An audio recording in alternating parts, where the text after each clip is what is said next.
Dobijanjem ovog sportskog centra koji je jedan od najlepših i najboljih u Evropi, mi smo dobili izvanredne uslove za rad.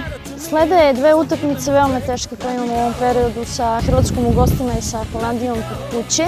Smatram našom trupom veoma jakom, nema slabog protivnika i očekujem dobru igru, jako snažnu utakmicu, kao što to dolikuje našim zemljama. Od uvek smo sa Hrvatskom imali problema kad smo igrali.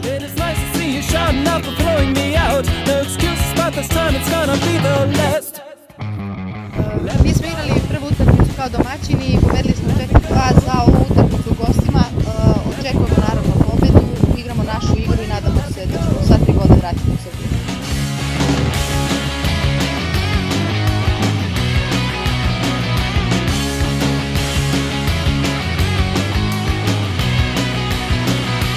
Što se tiče igračica koje bi mogle da naprave problem, broj 10 Maja Jošček, ona je jako dobar igrač, igra u Osijeku, zatim Izabela na bočnom napadaču, imamo ne znam da su igračice.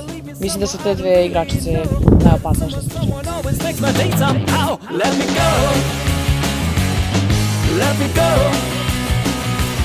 Sve karte su u našim rukama, mi idemo na pobedu u oba meča i protiv Hrvatske i protiv Holandije. Veliki smo optimisti i nadamo se da ćemo uspeti da prođemo u baraž. Međutim, lopta je okrugla, vidjet ćemo šta će se dogoditi.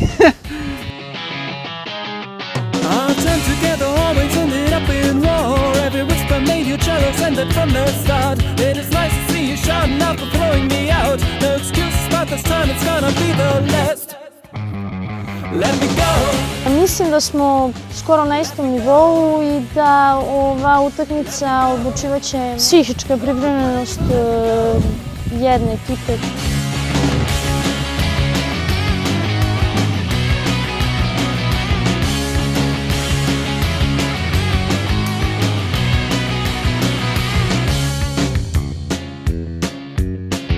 Mi ćemo taktički da se spremamo za tu utakmicu, analizirali smo oba protivnika, znamo odlično Hrvatsku, ne bih prognozirala ko je bolji, ko nije. Mislim da i Hrvatska i Srbija imaju neke svoje kvalitete za koje mogu da se ponose, tako da mislim da i Hrvatska i Srbija su na nivou koji zadovoljava ovog trenutka neke evropske standarde i idu nabolje, to je najvažnije u svemu.